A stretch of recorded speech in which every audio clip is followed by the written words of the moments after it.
Rubens, en 1606, il arrive à Gênes, où il va rester pendant 2 ans.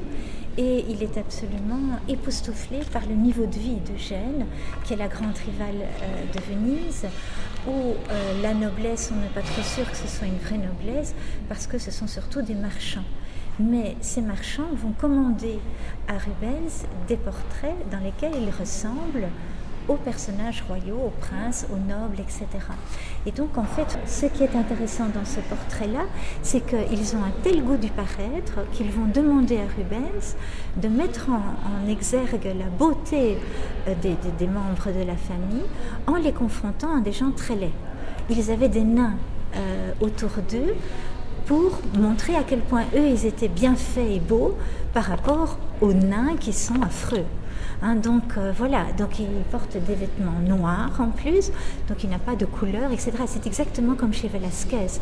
Quand vous avez les portraits des Ménines, on met les nains aussi pour montrer à quel point les Ménines sont jolies, qu'elles ont de la classe, de l'allure, etc. Et donc, quand Van Dyck quitte l'atelier de Rubens en 1620 et qu'il arrive à Gênes, il découvre des portraits qu'il n'avait jamais vus. Et donc, il va à son tour recevoir des commandes de la société génoise.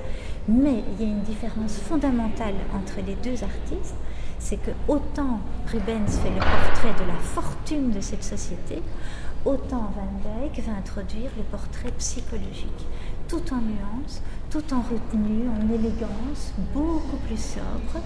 Et il est tellement fin qu'il percevait véritablement la personnalité de ces personnages.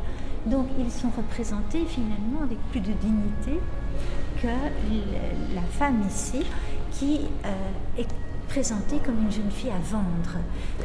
Et donc le comte d'Arundel va proposer à Van Dyck de s'installer en Angleterre parce qu'il n'y avait pas de portraitiste en Angleterre et il n'y avait pas d'école de peinture.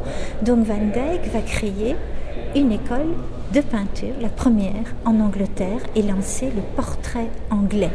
Un portrait tout en élégance, un portrait aussi beaucoup plus naturel que le portrait de Rubens, quand on voit ici, quand on confronte les deux.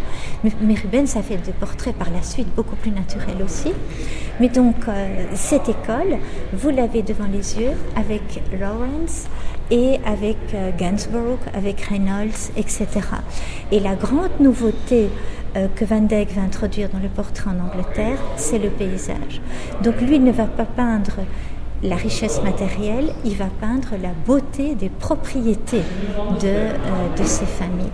Donc c'est beaucoup plus poétique finalement, et ça correspond mieux aussi à la mentalité anglaise. Et alors, très surprenant, il va présenter la maîtresse de Georges IV comme si c'était une sainte famille.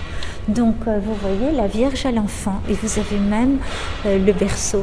Donc c'est toute une école, mais qui découle véritablement du portrait de Rubens finalement.